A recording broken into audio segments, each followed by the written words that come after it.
ڕێکەوتی سەی خەزەڵوەری ساڵی 1361 هەتاوی هێزە داگیرکەرەکانی کۆماری ئیسلامی لە چەندین شوێنەوە هێرشیان کردە سەر ئاوایی تووە سوورانی ناوچەی مەریوان.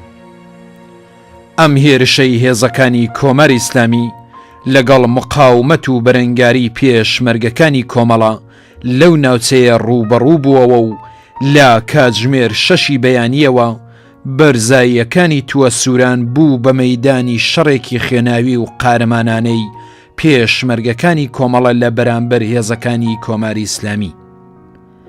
هەرچەند لەم شەڕەدا ئەو ناوچەیە کەوتە دەست دوژمنەوە، بەڵام بەهۆی فیداکاری پێشمەرگەکانی کۆمەڵە بەرزاییەکان و پازگاکانی کۆماری ئیسلامی دووبارە کەوتنەوە دەست پێشمەرگەکانی کۆمەڵە. لەم شەڕەدا دەیان کەس لە هێزە داگیرکەرەکان کوژران و چەک و تەقەمەنی پاسگاکە کەوتە دەست پێشمەرگەکانی کۆمەڵە. ئەم شەڕە بە خوێنی 7 ئەستێرەی سووری ئاسمانی چەوساوەکان لە مێژووی خەباتی ڕزگاری خوازانەی گەلی زەحمەت کێشانی کوردستان تۆمار کرا کە بریتین لە هاوڕێ عەتا ڕۆستەمی، هاوڕێ محەممەد نەسڕوڵڵاهی، هاوڕێ عەبدوڵڵاه خەندان، هاوڕێ عێزەت یەگانە، هاوڕێ عەبدوڵڵاه تاڵ، هاوڕێ کەریم دووەیسە و هاوڕێ مەهدی محەممەدی گیانی ئازیزیان بەخت کرد. هاوڕێ عەتا ڕۆستەمی فەرماندەی نظامی و ئەندامی کۆمەڵە ساڵی 1325 هەتاوی لە شاری مەریوان لەدایک بوو. لە شاری سنا بڕوانامەی دیپلۆمی وەرگرت و بۆ درێژەدان بە خوێندن چووە زانکۆی تاران و لەوێ لەگەڵ کاک فوئاد و هاوڕێیانی کۆمەڵە ئاشنا بوو بەم جۆرە درێژەی بە خەباتی سیاسیدا. لە کۆچی مێژووی خەڵکی مەریوان ڕۆڵی بەرچاوی جێڕا. هاوڕێ عەتا ئەندامی لێهاتووی کۆمەڵە کەسایەتی خۆشەویست و جێی متمانەی جەماوەری زەحمەت کێشانی مەریوان بوو. دوایین ئەرکی تەشکیلاتی هاوڕێ عەتا ئەندامی کمیتەی ناوچەی مەریوان بوو. هاوڕێ عەبدوڵڵاه خەندان لە ئاوایی شێرە سەر بە ناوچەی مەریوان لەدایک بوو. پاشان لە ئاوایی ئاڵی هەمان سەر بە ناوچەی مەریوان نیشتەجێ بوو. کاتی ئازادبوونی شارەکان بەدەست پێشمەرگە لە سەردەمی یەکەمی بزوتنەوەی مقاومەتی گەلی کورد بوو بە پێشمەرگەی کۆمەڵە و بەهۆی لێهاتوویی وریایی بوو بە بەرپرسی نظامی دەستە. هاوڕێ عەبدوڵڵاه یەکێک لەو پێشمەرگە زەحمەت کێشە شۆڕژگێڕانەی کۆمەڵە و خۆشەویستی بێوێنەی جەماوەری زەحمەت کێشانی مەریوان بوو. هاوڕێ عەبدوڵڵاه تاڵ ساڵی 1345 هەتاوی لە دار سەیرانی مەریوان لەدایک بوو. لە سەرەتاوە لە جەریانی شۆڕشی 1357 و پاشانیش لە پەیوەندی لەگەڵ یەکێتی جوتیاران وەک تێکۆشەرێکی وریا و جەسوور هەڵسوڕانی خۆی درێژە پێدا. پاش هێرشی ڕژیم بۆ سەر کوردستان، هاوڕێ عەبدوڵڵاه لەگەڵ هەستەیەکی لایەنگرانی کۆمەڵە لە ناو شاری مەریوان خەریکی خەباتی شۆڕژگێڕانە و بەرەو پێشبردنی ئامانجەکانی کۆمەڵە بوو. هاوڕێ عێزەت یەگانە ناسراو بە عێزەت دارسەیران ساڵی 1345 هەتاوی لە شاری مەریوان لەدایک بوو. پاش شۆڕشی ساڵی 1357 هەتاوی لە پەیوەند لەگەڵ یەکێتی جوتیارانی مەریوان درێژەی بە خەباتی شۆڕژگێڕانەدا. کاتی کۆچی مێژووی خەڵکی شاری مەریوان، هاوڕێ عێزەت یەکێک لەوانە بوو کە ئەرکی بردنی نان و پێویستی بۆ سەنگەرەکانی و ئەستۆ گرت بوو. پاش گیرانەوەی شارەکان، هاوڕێ عێزەت لەگەڵ هاوڕێیان عەبدوڵڵاه تاڵ و خسرەو تەباشیر لە هەستەیەکی تەشکیلاتی ناو شاری مەریوان بە ناوی هەستەی کاوە سازماندرا. بەهاری ساڵی 1361 ئەتاوی لاوی تێکۆشەر هاوڕێ عێزەت بوو بە پێشمەرگەی کۆمەڵە. هاوڕێ محەممەد نەسڕوڵڵاهی ناسراو بە حەما ئاڵمانەی پێشمەرگەی وشیار و فیداکاری کۆمەڵە ساڵی 1340 ئەتاوی لە ئاوایی ئاڵمانە سەر بە ناوچەی مەریوان لەدایک بوو. پاش ڕاپەڕینی ساڵی 1357 ئەتاوی لەگەڵ شەهید جەماڵ ئاڵمانەیی بۆ تەبلیغ و پەرەپێدانی بەرنامە و سیاسەتی شۆڕژگێڕانەی کۆمەڵە هەڵدەسووڕە. لە هێرشی دووهەمی ڕژیم بۆ سەر کوردستان هاوڕێ محەممەد هاتە ناو ڕیزی پێشمەرگەی کۆمەڵە و بەهۆی لێهاتوویی وریایی سیاسیەوە پاش ماوەیەکی کورد بوو بە بەرپرسی تەدارکاتی پەل و پاشان بوو بە فەرماندەی نیزامی دەستەیەک لە پێشمەرگەکانی کۆمەڵە.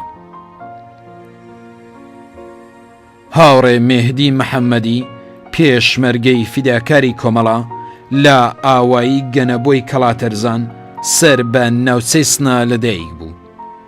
لە شاری مەریوان لەگەڵ کۆمەڵە ئاشنا بوو تا ساڵی 1361 ئەتاوی وەک تەشکیلاتی نەهێنی درێژەی بە چالاکی سیاسیدا و پاشان هاتە ناو ڕیزی پێشمەرگەی کۆمەڵە. هاوڕێ کەریم دووەیسا پێشمەرگەی وشیار و فیداکاری کۆمەڵە لە ئاوایی دەری سەر بە ناوچەی مەریوان لەدایک بوو. ساڵی 1361 ئەتاوی هاتە ناو ڕیزی پڕ لە شانازی پێشمەرگەی کۆمەڵە و لە چەندین شەڕی ناوچەکەدا بەشداری کرد. هاوڕێ کەریم لە هەموو ڕووداوە سیاسیەکانی ناوچەی مەریوان دەوری بەرچاوی هەبوو. ڕێکەوتی سەی خەزەڵوەری ساڵی 1362 هەتاوی پەلێک لە پێشمەرگەکانی کۆمەڵە لە گوردانی کاوە لە نێوان ئاوایەکانی بس و تەوەکەڵان لە بەشی خۆڕخۆڕەی ناوچەی دیواندەڕە لەگەڵی هێزە داگیرکەرەکانی کۆماری ئیسلامی تووشی شەڕێکی قورس هاتن. لە ئاکەمدا هێزی دوژمن خەسارەتێکی بەرچاوی لێکەوت.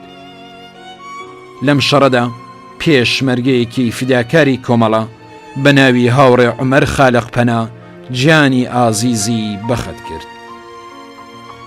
هاوڕێ عومەر خالقپەنا ساڵی 1342 ئەتاوی لە ئاوایی بناوەچان سەر بە ناوچەی دیواندەرە لەدایک بوو.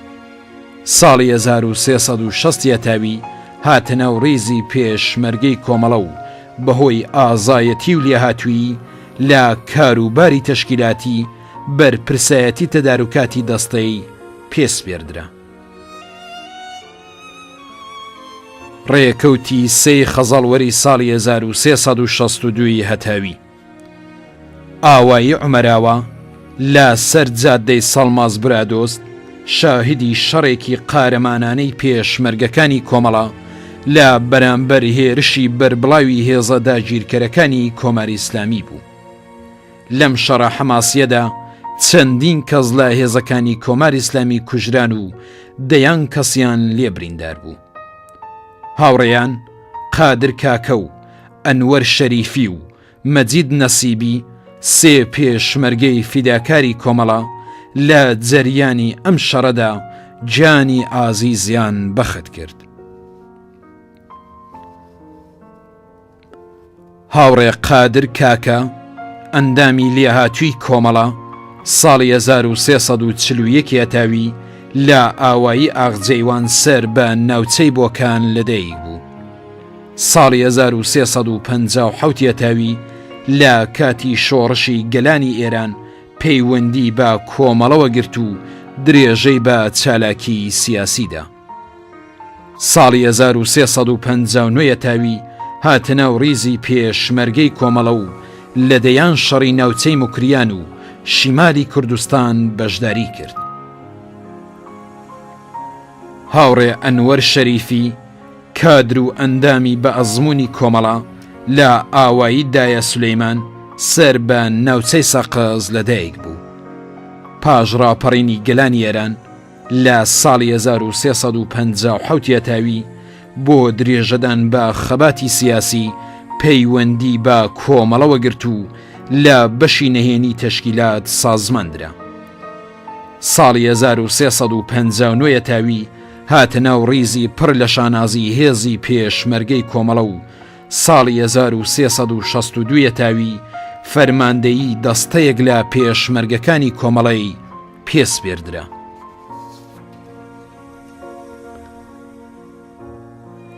هاوڕێ مەجید نەسیبی ناسراو بە مەجید کەرێزە ساڵی 1341 تاوی لە ئاوایی تورگنشینی کەرێزە لە ناوچەی ورمێ لەدایک بوو.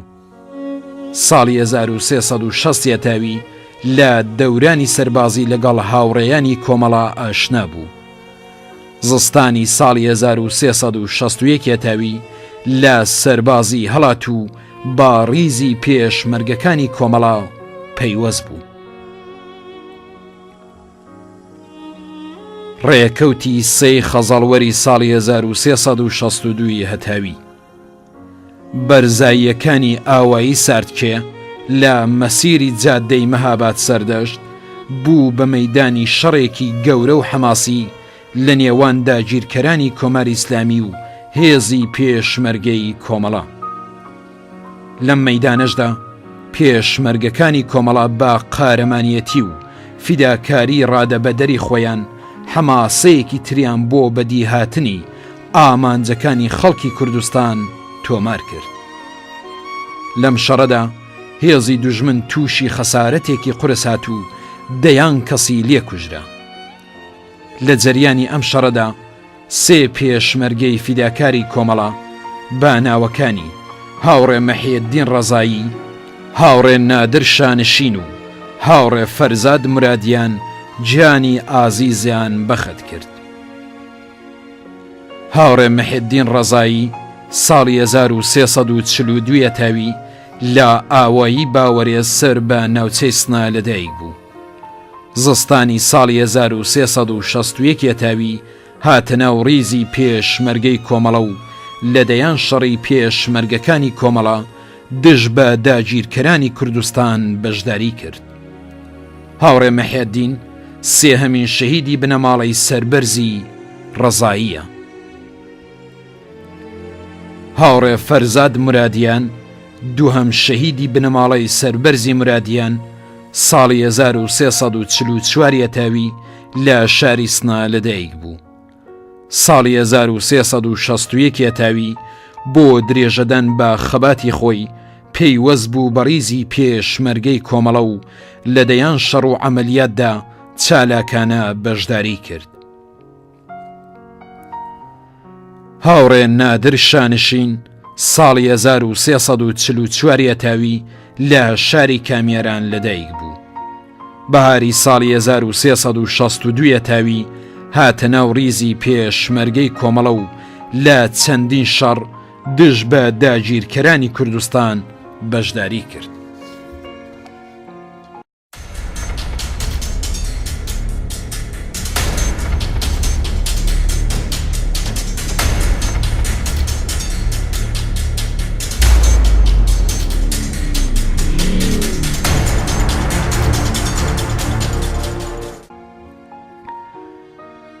ڕێکەوتی چواری خەزەڵوەری ساڵی 1364 هەتاوی هاوڕێ ڕەشید پیر لایەنگری تێکۆشەری کۆمەڵە پاش 8 ڕۆژ مقاومەتی قارەمانانە لە زیندانی مەهاباد بەدەستی جەلادانی کۆماری ئیسلامی شەهید کرا. هاوڕێ ڕەشید پیر ساڵی 1340 تاوی لە ئاوایی بەردەڕەشانی ناوچەی مەهاباد لەدایک بوو. هەتا کلاسی 3 ڕاهنمایی لە دەیەکەی خۆیان و لە شاری مەهاباد دەرسی خوێند. پاشان لە هونەرستانی سەنعەتی ئیسماعیلی شەریفزادەی شاری مەهاباد درێژەی بە خوێندندا. ساڵی 1359 تاوی هاتە ناو ڕیزی پێشمەرگەکانی کۆمەڵە. هەر مەعموریەتێک کە پێی دەستپێردرا بە شور و شەوق و شەهامەتەوە بەڕێوەی دەبرد.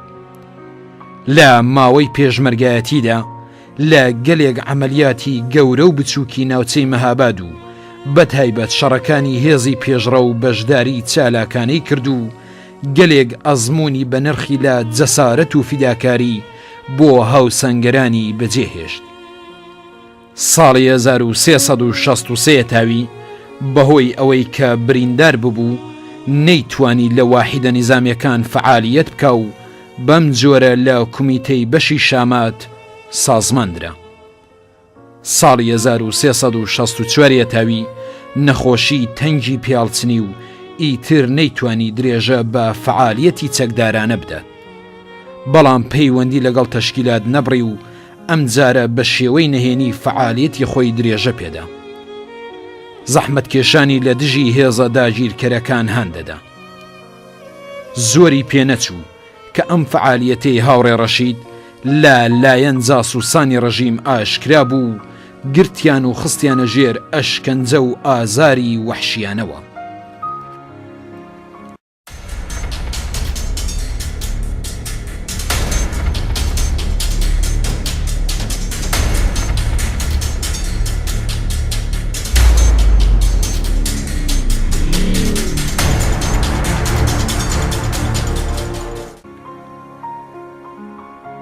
ڕێکەوتی پێنجی خەزەڵوەری ساڵی 1360 هەتاوی هاوڕێت جەعفەر مەعروفی کادر و ئەندامی تەشکیلاتی نهێنی کۆمەڵە لە شاری مەهاباد بەدەستی هێزە سەرکوتگەرەکانی کۆماری ئیسلامی لە زیندانی شاری مەهاباد تیرباران کرا.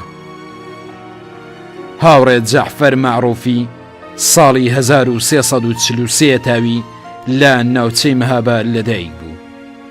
وەکو هەڵسوڕاوێکی کۆمەڵە لەم شارە چالاکی دەنواند و سیاسەتەکانی کۆمەڵەی تەبلیغ دەکرد. دوای ناسراوی ساڵی 1360 تاوی لەلایەن بەکرێ گیراوانی کۆماری ئیسلامی دەستگیر کرا و لەگەڵ 12 تێکۆشەری دیکەی شاری مەهاباد لە زیندانی ئەم شارە تیرباران کرا.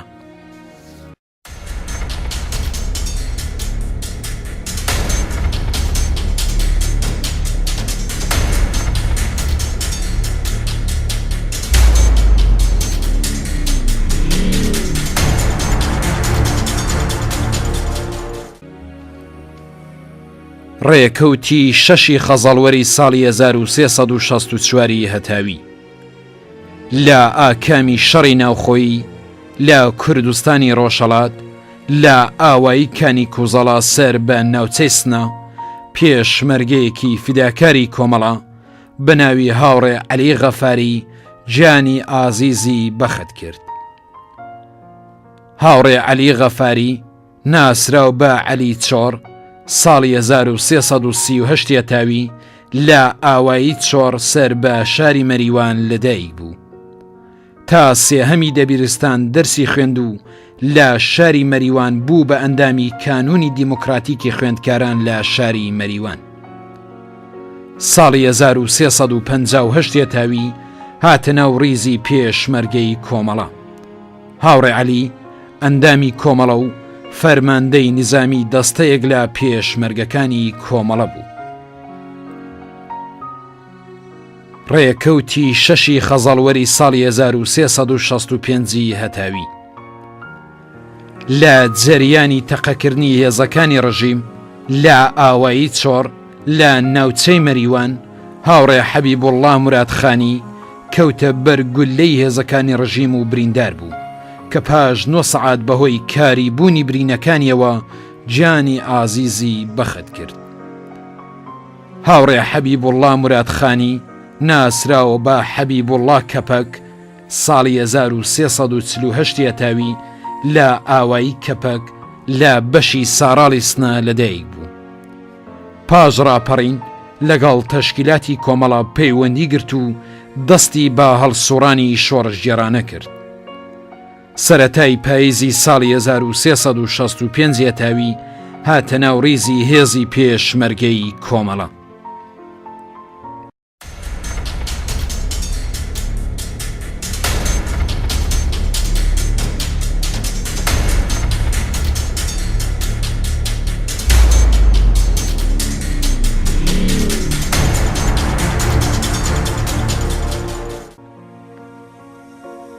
ڕێکەوتی حەوتی خەزەڵوەری ساڵی 1361 هەتاوی پێشمەرگەیەکی فیداکاری کۆمەڵە بە ناوی هاوڕێ ڕەحیم ڕۆستەمی ناسراو بە ڕەحیم کەڵەکانی بەهۆی تەقینەوەی مین لەسەر شاخی بەرمانگ لە ئاوایی برایم ئاوای ناوچەی قەمەری سەر بە شاری دیواندەرە جانی ئازیزی بەخت کرد.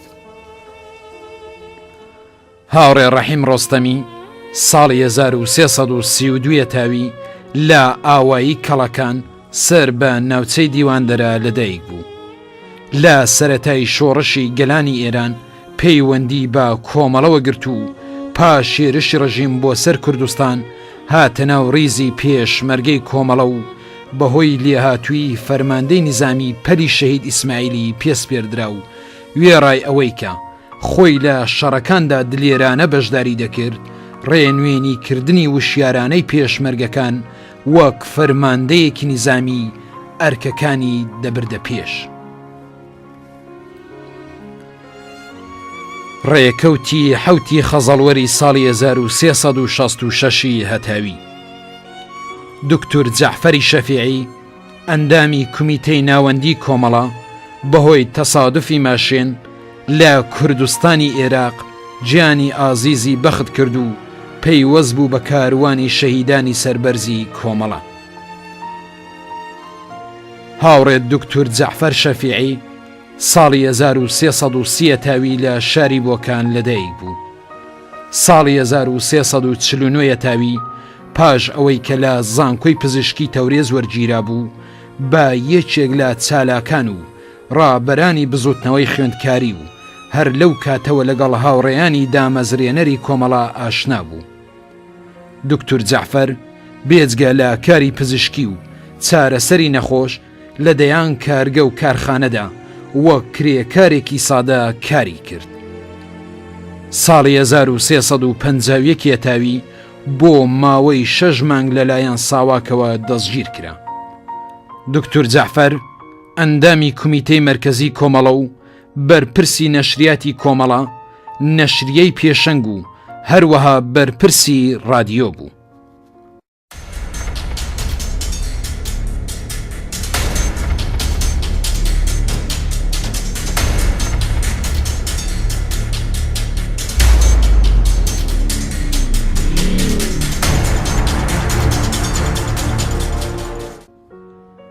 ڕێکەوتی هەشتی خەزەڵوەری ساڵی 1360 هەتاوی کادرێکی تەشکیلاتی کۆمەڵە بە ناوی هاوڕێ کەماڵ مەحزوونی بەهۆی ئازار و ئەشکەنجەی جەلادانی کۆماری ئیسلامی لە زیندانی شاری بانە گیانی ئازیزی بەخت کرد.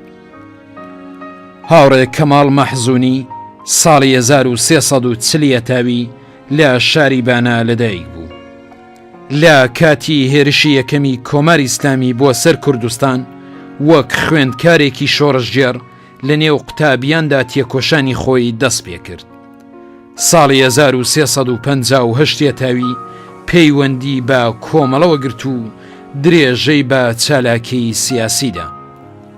ساڵی 1359 تاوی لە شار هاتە دەر و دواتر دیسان بە پێی مەعموریەتی تەشکیلاتی چووەوە ناو شاری بانە. بەڵام لەم شارە دەستگیر کرا و پاش 5 ڕۆژ لە زیندان لە ژێر ئازار و ئەشکەنجەی وەحشیانەی پاسدارانی ڕژیم گیانی ئازیزی بەخت کرد.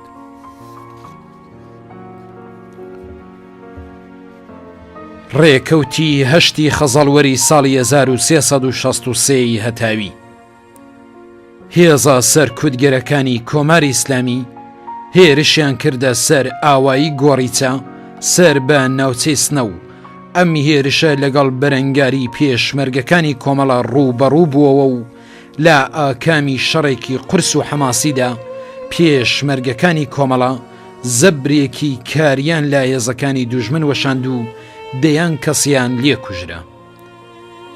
بەداخەوە لە جەریانی ئەم شەڕەدا دوو پێشمەرگەی فیداکاری کۆمەڵە بە ناوەکانی هاوڕێ خەلیل زارعی و هاوڕێ جەماڵ سەید مرادی گیانی ئازیزیان بەخت کرد. هاوڕێ خەلیل زارعی ناسرا و بە جەلیل ساڵی 1344 تاوی لە ئاوایی زاخە سەر بە ناوچەی ساراڵی سنا لەدایک بوو. پاش ڕووخانی ڕژیمی پاشایەتی و هاتنە سەرکاری ڕژیمی جەنایەتکار و کۆنەپەرستی کۆماری ئیسلامی، هاوڕێ خەلیل لەگەڵ ئامانج و سیاسەتەکانی کۆمەڵە ئاشنایی پەیدا کرد و لەو کاتەوە وەک لایەنگری دڵسۆز و شێلگیر لە ئاراستەی سیاسەت و ڕێبازی کۆمەڵەدا بەو پەڕی لە خۆ بردوویەوە تێکۆشە. هاوڕێ خەلیل لە دەورەی دووهەمی بزوتنەوەی شۆڕش گێڕانەی گەلی کورد لە کوردستان لە شەڕی 24 ڕۆژەی خەڵکی شاری سنەدا بەشداری کرد و پاشان بۆ ماوەیەک هەر لەو شارە درێژەی بە هەڵسوڕانی شۆڕش گێڕانە بە شێوەی نەهێنیدا.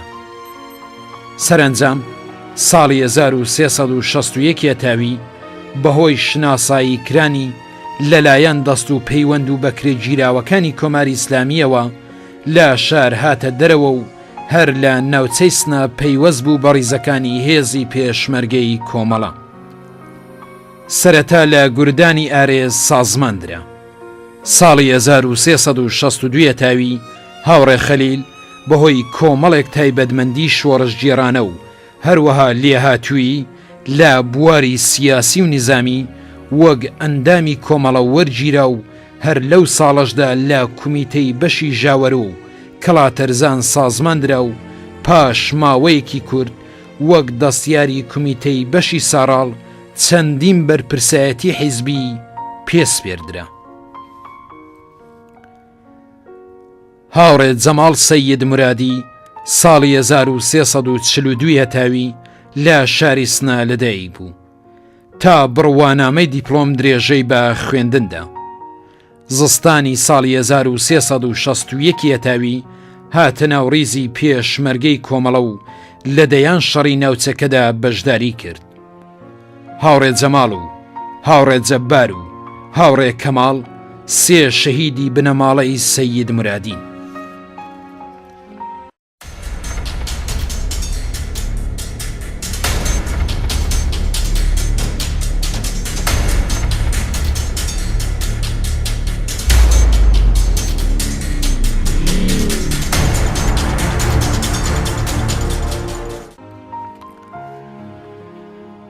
ڕێکەوتی نوێی خەزەڵوەری ساڵی 1358 هەتاوی. هاوڕێ محەممەد جەنگی ناسراو بە پاوڵ بەهۆی ڕووداوی تەسادفی ماشێنەوە لە جادەی سەدی شاری بۆکان جانی ئازیزی بەخەت کرد. هاوڕێ محەممەد جەنگی ناسراو بە پاوڵ ساڵی 1334 تاوی لە ئاوایی قەڵاگا سەر بە ناوچەی فەیزوڵا بەجی سەقز لەدایک بوو. هەرەو ساڵە بنەماڵەکەی بەهۆی زوڵم و زۆری دەرەبەگەکان ئاوایەکەی خۆیان بەجێشتن و چوونە ئاوایی تکانتەپە سەر بە ناوچەی بۆکان و لەوێ نیشتەجێ بوون. هاوڕێ محەممەد لەگەڵ شەید سولەیمان تکانتەپە دۆستایەتێکی نزیکیان هەبوو، بۆیە شەهیدبوونی هاوڕێ سولەیمان کاریگەریەکی زۆری ڕۆحی لەسەر هاوڕێ محەممەددانا. ساڵی 1358 تاوی لەگەڵ چەند کەس لە هاوڕێیانی ئیتحادیەی ڕەنجبەرانی تکانتەپەیان دامەزران.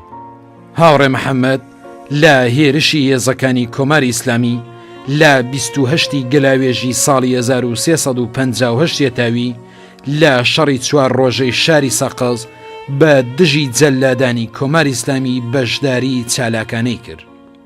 پاش ماوەیەک لەگەڵ کۆمەڵە و سیاسەتەکانی ئاشنایی پەیدا کرد و پەیوەست بوو بە ڕیزی هێزی پێشمەرگەی کۆمەڵە.